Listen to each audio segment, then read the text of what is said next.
UNISA, and we also have on the line Zineda Martin from the Studies in Poverty and Inequality Institute.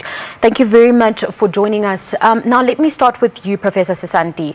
What do you make of the protests that we're seeing in various communities, particularly the violent nature of these protests?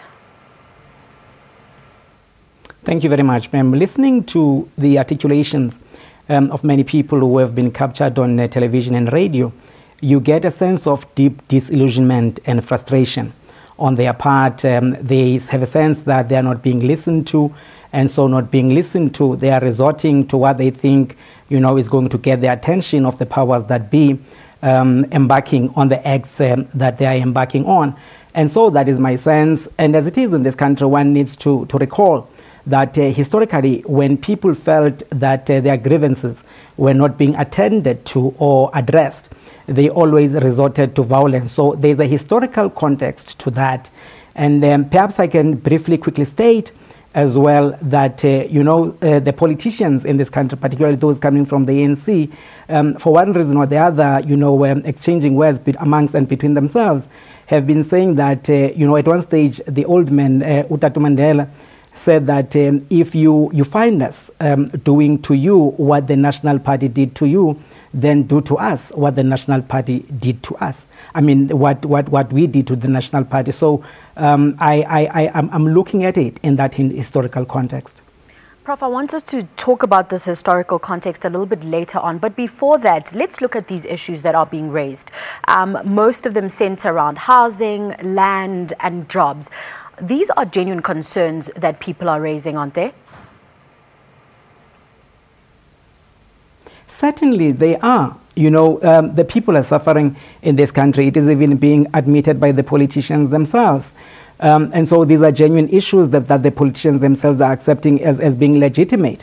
And as it is, they feel that they are being neglected. And so let me quickly point out that, very recently we've been listening to leaders of the ANC, for instance, and they are saying that envelopes, bags of monies have been exchanging hands, amongst the members and leaders of the ANC who want to become leaders.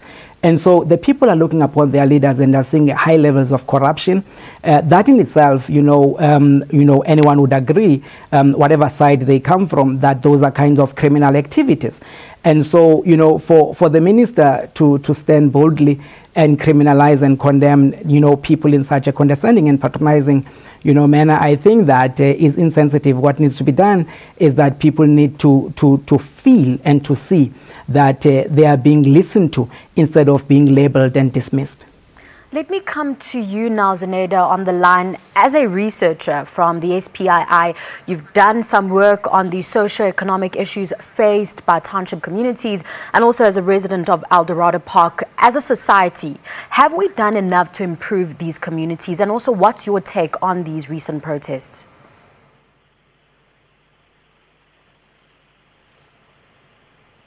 Would you mind repeating the question? The line is really bad, so I couldn't really hear. I just heard your question whether enough is being done in which respect. Zineda, I hope you can hear me better now. I was asking, just in terms of you being a researcher at the SPII, but also a resident of Eldorado Park, where we've seen protests recently, what's your take on what's happening? Do you think government has done enough in terms of curbing the issues that the people are speaking about now? Well, a lot of these issues stem from, or stem as a result of poverty and inequality, as the previous speaker stated. And, to sum things up, what we're seeing is reflective of the fact that government hasn't done enough. And that even for what it has done, it hasn't been done in the key areas that people expected changes or have been making demands around. There's enough qualitative research and quantitative research that goes to substantiate what people's concerns are, or what specifically the issues are that they want to address, and where those kind of sore points are across the country. So looking at that, and looking at all the information that comes from various organizations, including Stats SA, I would say that government has missed the boat in many respects in terms of speaking to people's needs and addressing their constituency. Now, Prof, I'd like to bring you in here in terms of the interventions by government specifically. I mean, we've seen recently government saying they want to focus on land, service delivery. We also hear, the term radical economic transformation almost every day now. Are these a little bit too late based on what we're seeing now with these protests? It is 23 years since the people in this country voted. They need to see real, change in their lives. So for as long as they listen to speeches being delivered, it reminds one of what Amilcar Cabral said. He said that, during the liberation struggle, people are not fighting for concepts. They are not fighting, for concepts of freedom, this and that. People want to see real changes in their lives. So unless and until people begin to see that taking place, people will continue expressing themselves in whatever manner they deem necessary. And as a government or a ruling party that comes from a liberation struggle background, this needs to be highly appreciated, by the ANC government. And so, right now the people are feeling that their leaders are very distant from them, and that is why they are embarking on the measures that they are embarking on, because they feel alienated. Now, Zenaida, are there platforms to engage communities besides election campaigns, and are these working, considering what we've seen?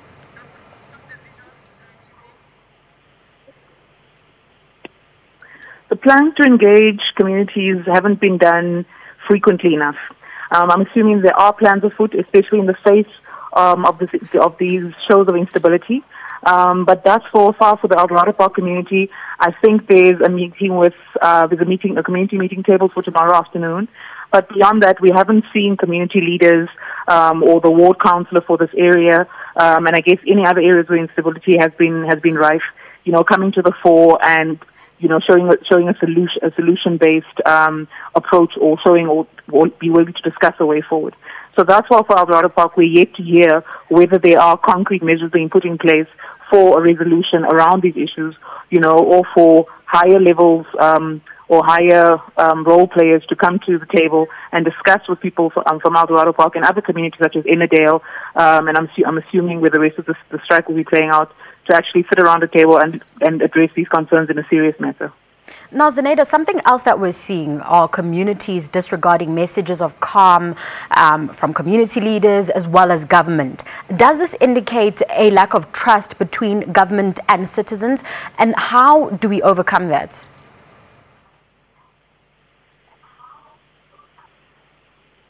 Well, you're hitting the nail right on the head, because all these issues do stem from a lack of trust, and also that trust has developed as a result of non-delivery. Non-delivery on the part of on the part of municipalities, non-delivery on the part of government to uphold certain principles of constitution, and in just general non-delivery, as we've seen recently with the South debacle, where there's a lot of fear-mongering around people who are beneficiaries of grants, being almost threatened with not receiving their grants. So one isn't necessarily encouraging looting or violence, but the behavior one is seeing is one of a show of no trust, in the country itself, and I guess in a lack of trust in the show of local leadership, because there is nobody to then turn to in the face of these issues who will then chart a way forward or be able to speak a sense of calm into the people on the ground. There's no such thing as kind of justified or dignified anger, but to a certain extent, the show of violence and disgruntlement has to be taken seriously, and the people who are actually displaying this respected rather than judged for actually standing up for their rights. Now, Professor Sinzati, I'd like to bring you in here in terms of the reality of these protests. We know that the reasons behind this is looking at this backlog of service delivery that we see in these townships. For example, and there's also obviously the land issue, as well as this huge unemployment rate that we have in the country. We know that South Africa's economy is not doing well at the moment. Where and how does the country get the resources in order to make sure that service delivery, is speeded up, that jobs are created? To begin with, when those of us were in the liberation struggle, what we said was that we were struggling with the people. And not necessarily, we're thinking that we were their liberators or their saviors. And so what needs to begin, to be stated very clearly is that there must be a clear articulation of a vision, which is not the case now, and how, the people are going to get there. And what happened when, just before the vote in this country, some parties promised and made huge promises to the people that they were going to deliver this and going to deliver that. And so now the people are making demands, for those kinds of promises. Rather, perhaps what needed to be done was to give an indication of how people were going to be empowered so that they would be able to liberate themselves and to improve their condition.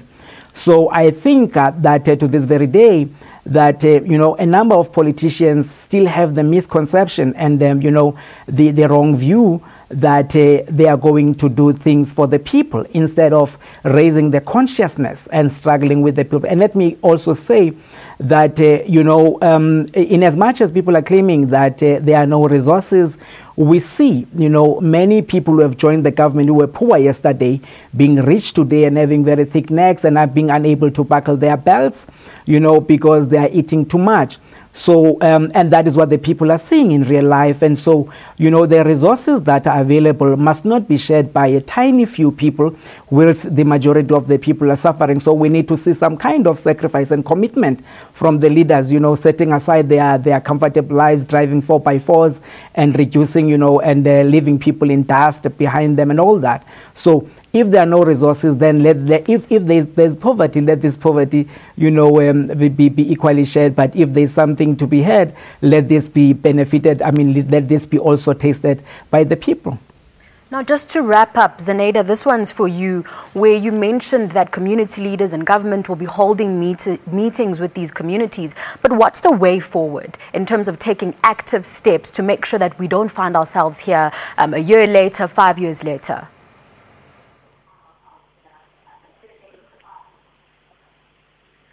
I believe that, considering that the debate or the discussion around radical economic transformation and, huge turnaround in terms of governance in this country has been laid bare, that the government needs to kind of clothe its words with action.